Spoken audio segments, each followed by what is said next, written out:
Há alguns anos atrás, uma famosa cantora chegou a dizer que nós não temos mais pecados, que todos os nossos pecados foram retirados por Cristo e nós não temos mais a capacidade de pecar. Eu já ouvi também, até de pastores, dizer que o pecado não mais nos atinge. Podemos fazer o que quisermos fazer, que o pecado não nos atinge. Há também quem diga que, quando pecamos, pecamos apenas contra o corpo, porque a alma, o espírito é puro. Neste sentido, tudo que você fizer, você está fazendo contra o próprio corpo, mas não na própria alma, no próprio interior. É uma doutrina que vem desde os primórdios, que a gente já estudou nesta lição, que é o agnosticismo, ou melhor dizendo, o gnosticismo, que falava sobre isso, que o pecado estava apenas no corpo, que o homem em si não era pecador. Paz do Senhor, meus irmãos, eu sou seu irmão em Cristo, em nome Santos, e esse é o seu canal EBD Views. O nosso tema desta lição chama-se O Pecado Corrompeu a Natureza Humana. É a lição de número 10. Veja que nós já estamos quase no final desse trimestre, né? Já estamos chegando quase no final do trimestre.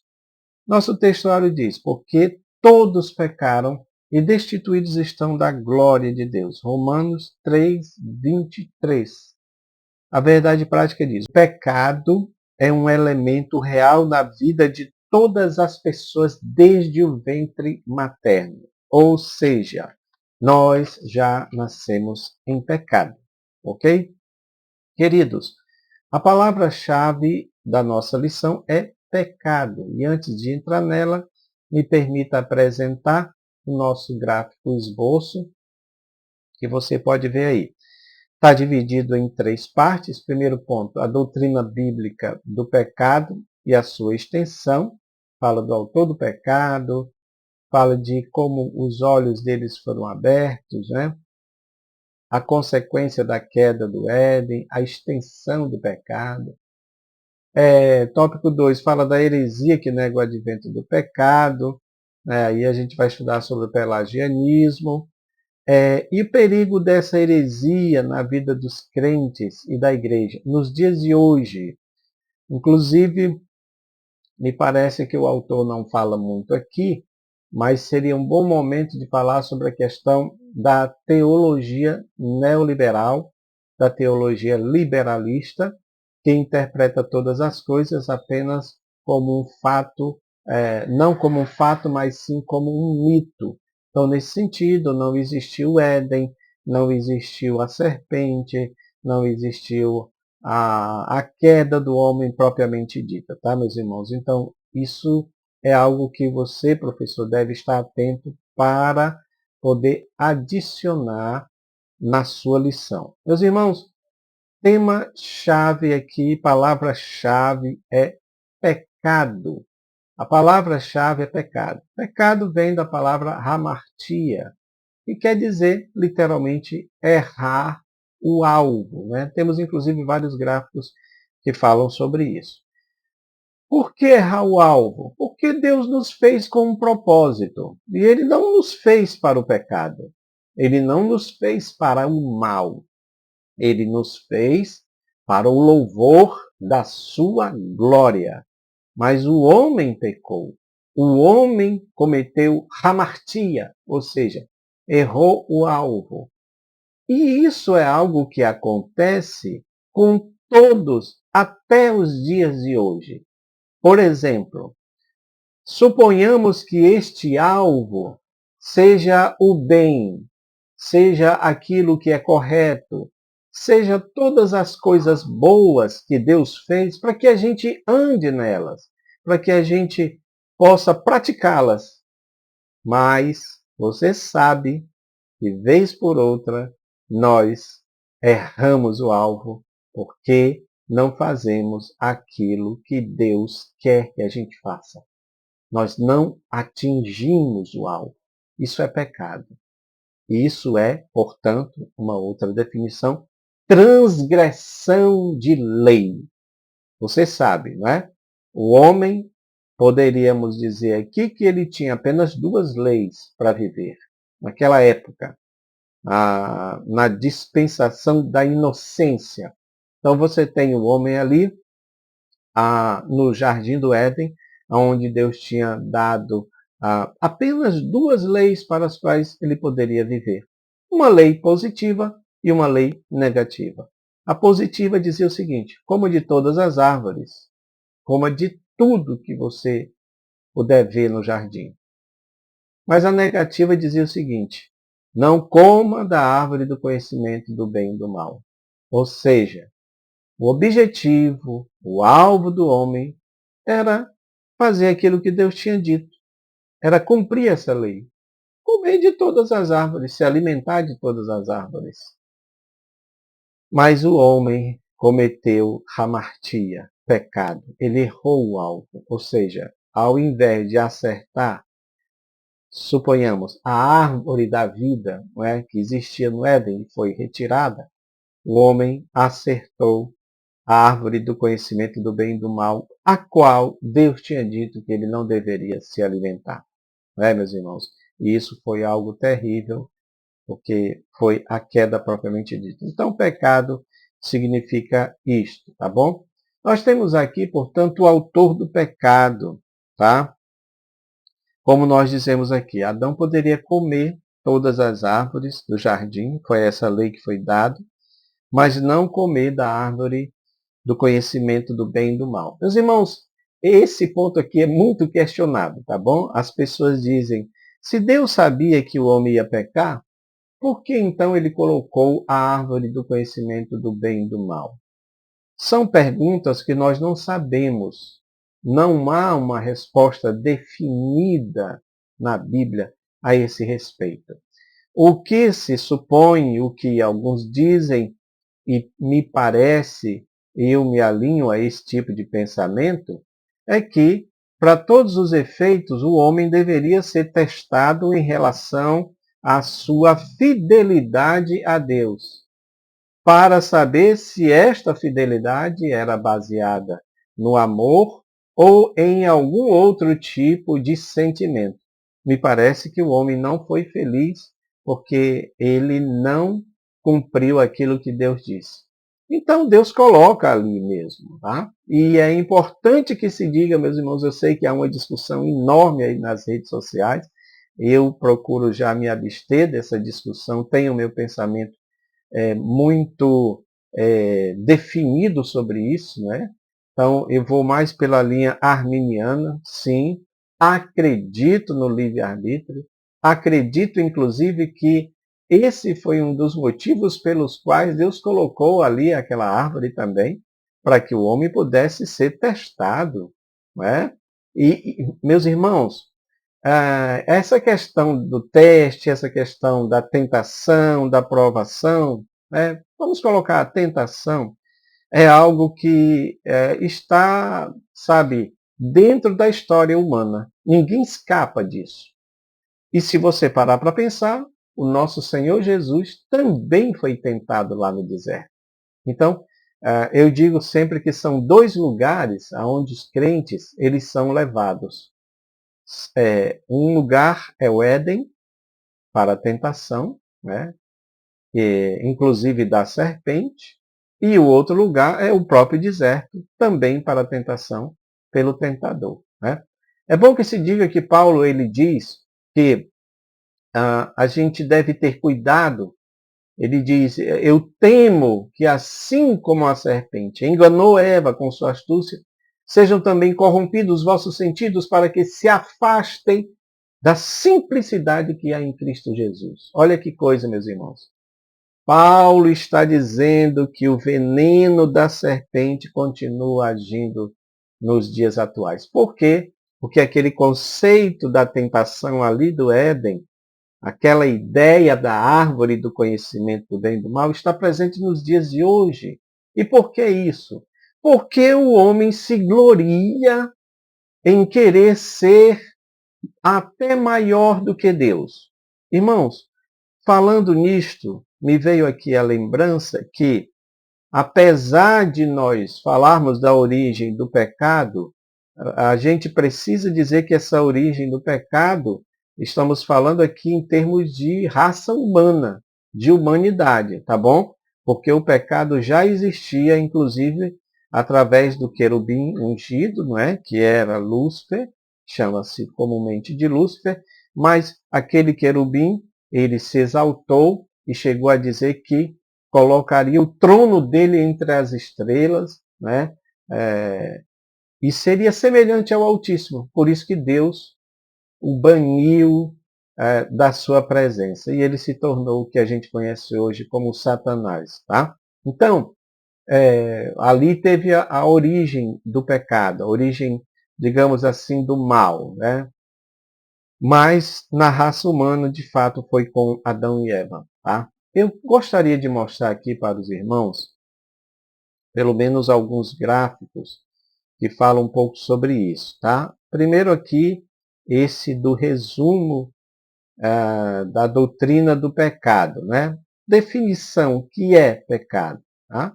Transgressão de lei, né? Lembra que nós acabamos de falar aqui, transgressão de lei, ou desobediência à vontade divina. Ou seja, Deus deu uma lei, mas o homem resolveu andar pelos seus próprios caminhos, tá? Então, o homem cria a sua própria lei. Isso é algo que desagradou a Deus. A origem do pecado entrou no mundo através da desobediência de Adão, conforme falei. Esse evento é conhecido, né, como a questão do pecado original, que resultou na queda da humanidade e da separação de Deus. Vamos ver mais sobre isso daqui, embora eu tinha dito para vocês que o pecado mesmo se originou lá com a questão do querubim ungido. Terceiro ponto aqui, o pecado original. Afirma que todos os seres humanos herdam uma natureza pecaminosa devido à queda de Adão e Eva. Isso implica que todos nascem com uma predisposição para o pecado e estão separados de Deus. Vamos trabalhar mais esse conceito, né, do pecado original, porque a doutrina de Pelágio ela vai exatamente contra isso, né? Dizer que não existe essa transmissão propriamente dita. Né? Consequência do pecado resulta numa alienação de Deus, morte espiritual, né? Vamos também falar um pouco sobre isso, tem um outro gráfico que trata a esse respeito, e também, em última instância, a morte eterna. A teologia cristã ensina que o pecado tem consequências tanto pessoais quanto sociais, afetando a vida individual e a sociedade como um todo, porque o pecado se espalhou para toda a raça humana. Você vê isso já no Gênesis, né, ali nos primórdios, acontecendo com o primeiro assassinato de Caim matando Abel, e você vê a violência aumentando ali de maneira muito grande, né, tendo que Deus intervir através do dilúvio. Então, meus irmãos, o pecado é uma realidade, não adianta nós querermos, de alguma forma, esconder isso, tá? Dando continuidade aqui, ele está falando sobre os olhos de ambos foram abertos, né? E isso aqui, meus irmãos, é também tomado pelas pessoas que são críticas da obra de Deus, né? No sentido de dizer o seguinte, que Deus estava ocultando o conhecimento deles, né? Do primeiro casal, tá bom? Mas na realidade, a questão aqui não é essa. A questão era obediência. Precisavam eles obedecer. E por que que o homem se eleva? Por que que o homem se exalta para querer ser maior do que Deus? Porventura, não foi Deus quem o criou? Há alguns meses, talvez algumas semanas atrás aí, nós vimos na internet um certo humorista, né? que dizia que não pediu para Jesus salvar. Eu não pedi para Jesus me salvar. É interessante como os seres humanos são ingratos, né?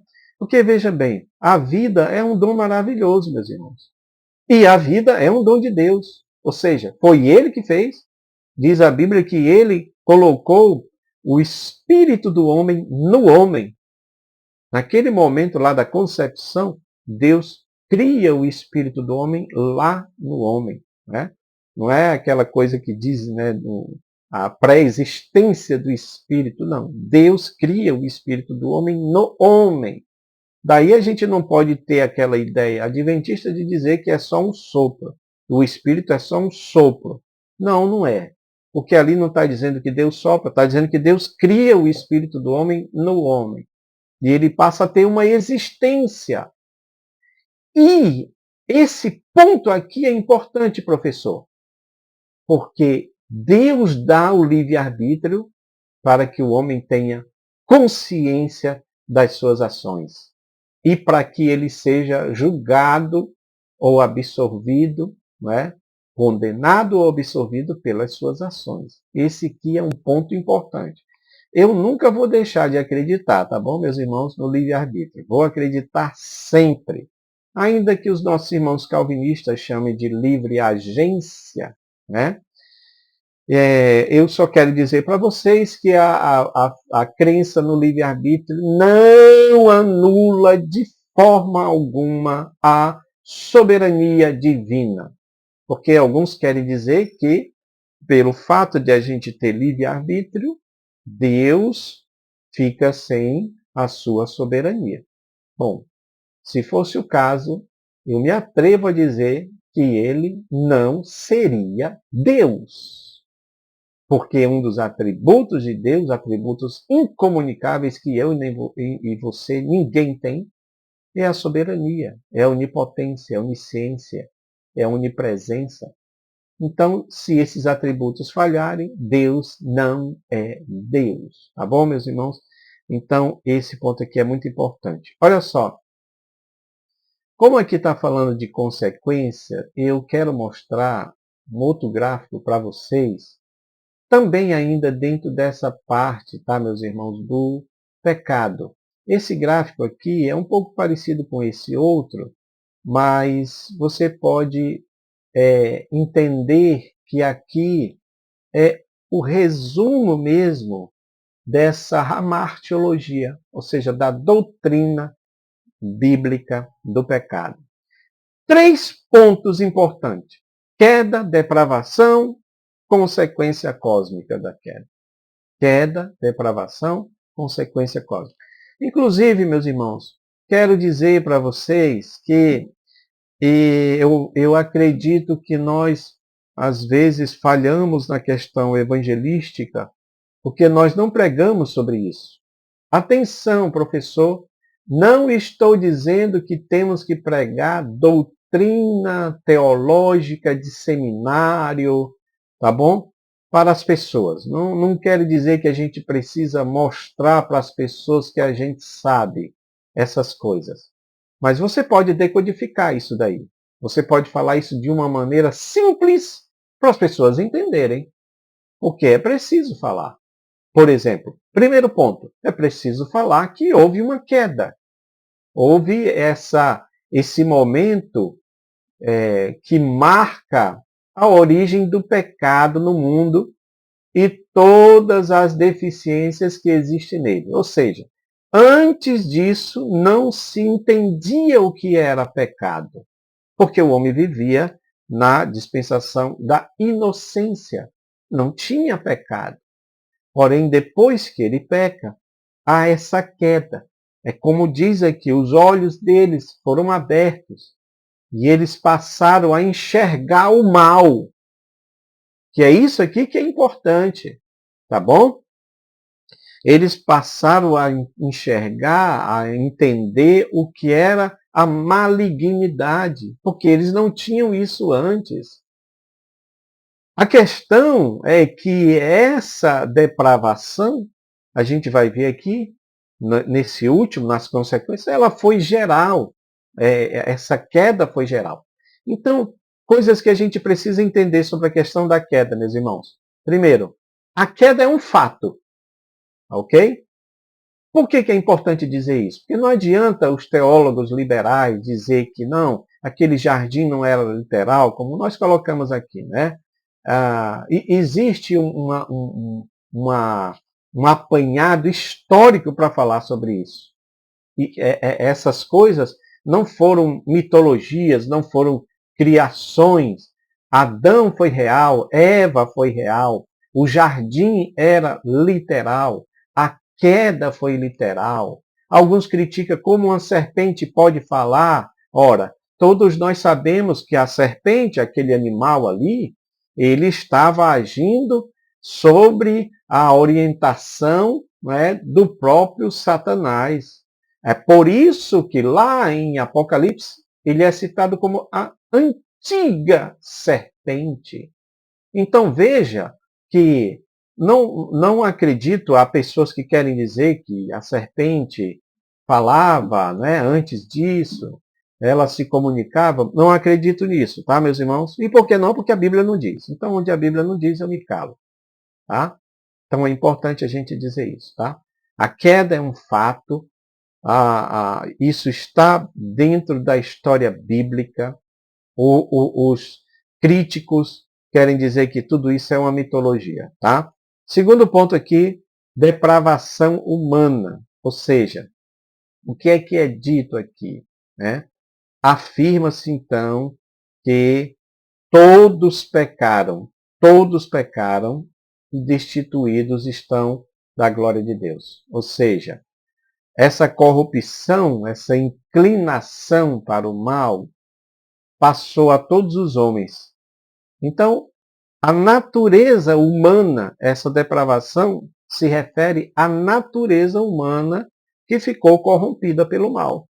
Portanto, meus irmãos, a maior característica dessa depravação, a maior consequência, é a incapacidade total, ou seja, a incapacidade do homem de agradar a Deus e de buscar a Deus por si próprio. Precisa da graça divina para fazer isso, tá? E é também um ponto defendido lá por Pelágio, que o homem não precisa disso, tá? Olha só, consequências cósmicas da queda. Separação espiritual, o homem é separado de Deus por causa do pecado.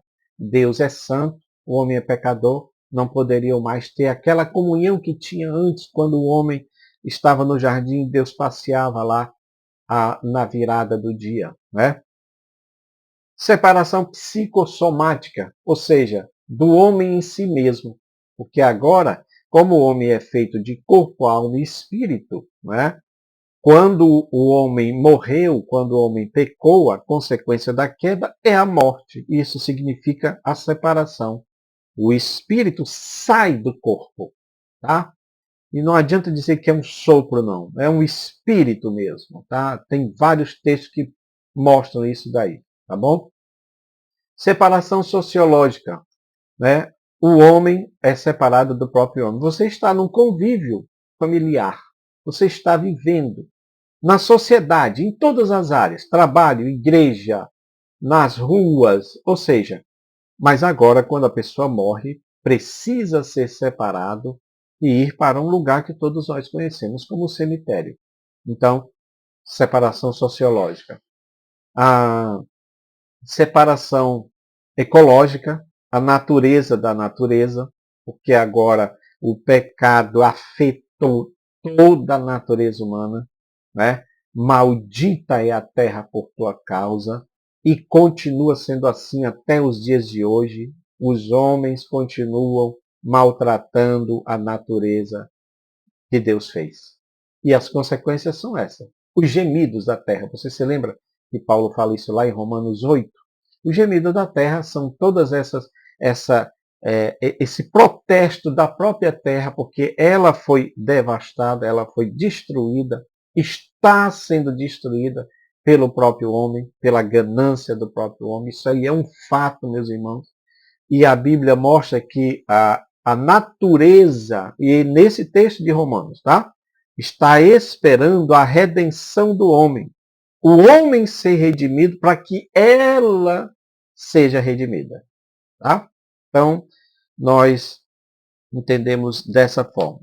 E aqui nós temos, meus irmãos, a doutrina de Pelágio. Segundo ponto, para a gente correr aqui, a doutrina de Pelágio, tá? Eu quero mostrar aqui para os irmãos esse gráfico para que a gente se baseie também nele, tá? Eu vou fazer um resumo aqui para a gente poder concluir esse segundo ponto. A heresia que nega o advento do pecado. Aí vem a heresia de Pelágio, né? E criou esse sistema que se denominou pelagianismo. Ele foi um monge britânico, tá? Entre os séculos IV e V depois de Cristo, né? Se ele era britânico, então nasceu na Grã-Bretanha, mas posteriormente se mudou para o continente europeu, se estabelecendo em Roma, chegou aí também para a África e depois veio para Roma, tá?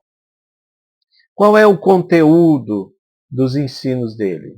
Nós colocamos aqui, segundo o que o nosso comentarista fala, pelo menos esses 4 pontos. Primeiro, que o homem nasceu sem pecado, né? A natureza humana não é corrompida pelo pecado original, ou seja, cada pessoa nasce sem a mancha do pecado.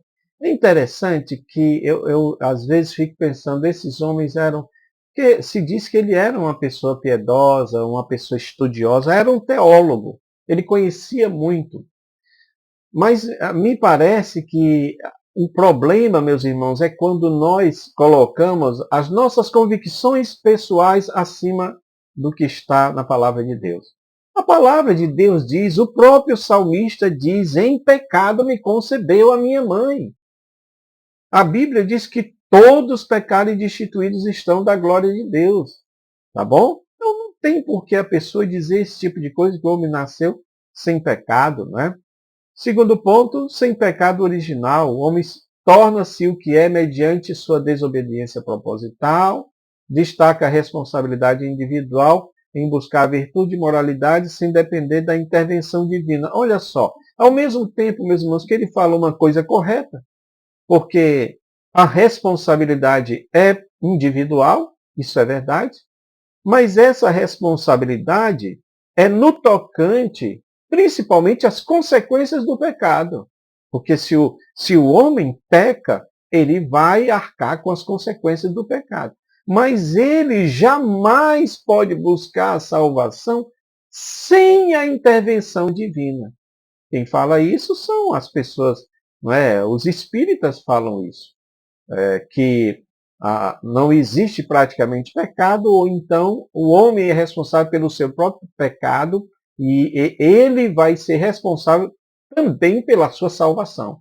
Por isso que eles precisam de reencarnar, para poder pagar pelos seus pecados e purificar o seu espírito. Ou seja, Jesus, a obra redentora de Jesus, não tem validade nenhuma para os espíritas nesse sentido. Tá? Terceiro ponto, transmissão do pecado de Adão. O homem se torna pecador por entrar em contato com a comunidade pecadora que influencia com o pecado. Né?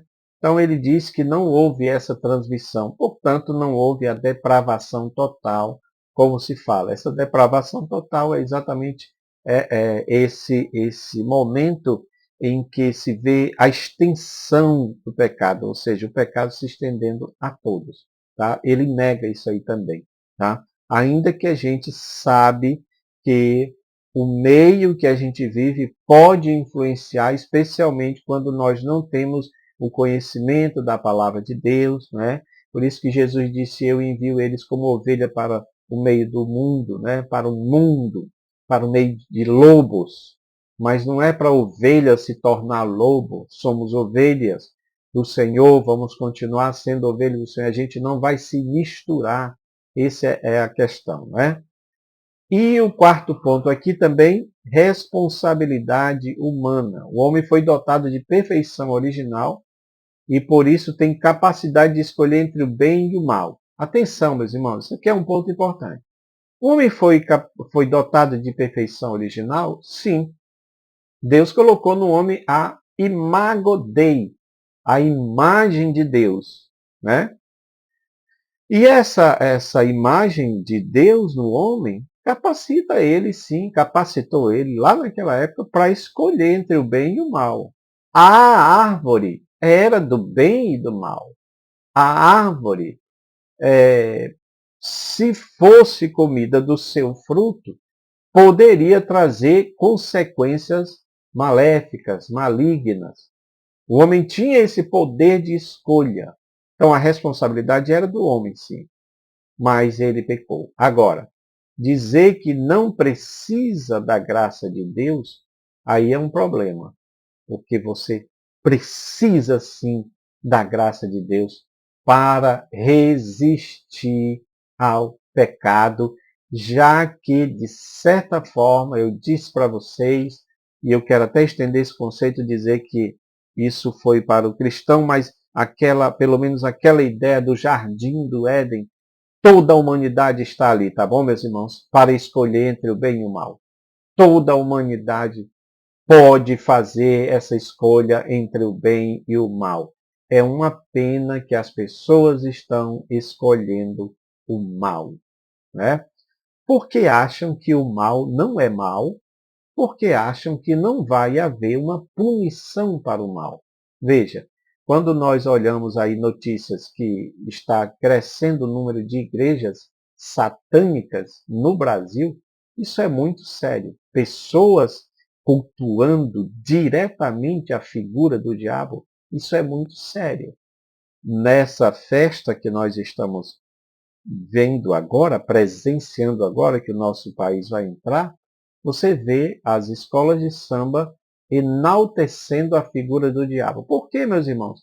Porque para eles o diabo é apenas um rebelde que não se adequou ao sistema de Deus. Então, ele é apenas um rebelde. Essa é a ideia, tá bom? E isso é um erro, meus irmãos. Isso é um erro muito grande. Precisamos falar sobre isso, ok? Meus amados, e aqui eu quero apenas falar sobre essa ideia que ele diz aqui, porque apesar de nós termos a responsabilidade humana, apesar do pecado ser passado a todos, apesar de ter essa depravação total, precisamos entender que Deus também elaborou um plano de salvação. E por isso, agora, eu queria que a gente entendesse isso e passasse isso para os nossos alunos, que é muito importante. A obra da redenção, a soteriologia, a obra da salvação, ela só pode ser compreendida, ela só pode ser aceita, ela só pode ser vivenciada se eu e você entendermos o que é o pecado. Se eu e você entendermos por que precisamos da obra da salvação. Exatamente por isso, tá? Porque o pecado vai trazer consequências devastadoras para os homens. E não existe essa ideia de extinção, como dizem, de aniquilacionismo, como dizem algumas igrejas. A própria Adventista fala isso. Alguns autores, né, até famosos, que eu gosto, por exemplo, John Stott falava sobre isso, de uma extinção no final para quem não fosse salvo, ia ser extinto. Mas a Bíblia mostra um inferno eterno. Então vai ter uma consequência. Jesus veio para nos livrar dessa consequência. Esse é o plano da salvação e precisa ser falado sobre a questão do pecado, ok? Para que a gente entenda perfeitamente o plano da salvação. Olha aqui, ó. Aí você tem aqui o terceiro ponto falando do perigo dessa heresia para a vida do crente e da igreja. Essas ideias pelagianas, né? Essa ideia de Pelágio, de dizer que realmente não tinha pecado e tudo mais, isso aí foi muito sério, tá, meus irmãos? Isso aí foi muito sério, porque até hoje traz consequências é, terríveis na questão do entendimento. Então, há pessoas que dizem que você só peca contra o corpo, e o corpo ele tem aquela maldade no próprio corpo, não tem no espírito, então você pode fazer o que você quiser, que o corpo vai absorver tudo isso, mas não o espírito, ou seja, você não peca contra o espírito. Tá? Então, as religiões reencarnacionalistas, já falamos sobre isso, negam a queda do Éden, né? Negam o pecado, portanto, negam também a crucificação de Jesus, o Calvário, negam no sentido de dizer que Jesus não morreu pelo pecado de todos os homens. Tá? A ciência cristã, que é uma religião, também nega a existência do pecado. O mormonismo, a transgressão de Adão não passou para a raça humana, o que é uma coisa sem lógica, porque a Bíblia mostra a origem do pecado, a gente se atém ao que está falando da origem do pecado, então aonde eles se baseiam para falar que as outras, como foi que o pecado chegou às outras pessoas, tá? Então é muito importante a gente entender isso. Quando as pessoas não conhecem as crenças e práticas da sua igreja, terminam sendo atraídas por ensinos diferentes que parecem corretos, mas na realidade são ensinos convenientes, tá, irmãos? As pessoas se tornam convenientes disso. É quando a pessoa diz que não existe pecado, que você pode fazer o que você quiser, que tudo faz parte da lei, da consciência pessoal, cada um faz o que quiser. Na verdade, é isso que o diabo propôs desde o início lá, porque na realidade ele está tirando a responsabilidade do homem em relação a cumprir a lei de Deus. Não faça a sua vontade, porque a sua vontade é o que importa. É assim que essas ideias estão chegando nos dias atuais, tá bom? Meus amados, eu agradeço a oportunidade. Deus abençoe a vida de vocês. Continue orando por nós, intercedendo por esse ministério, apoiando e comentando os ensinamentos. Deus vos abençoe. Amém.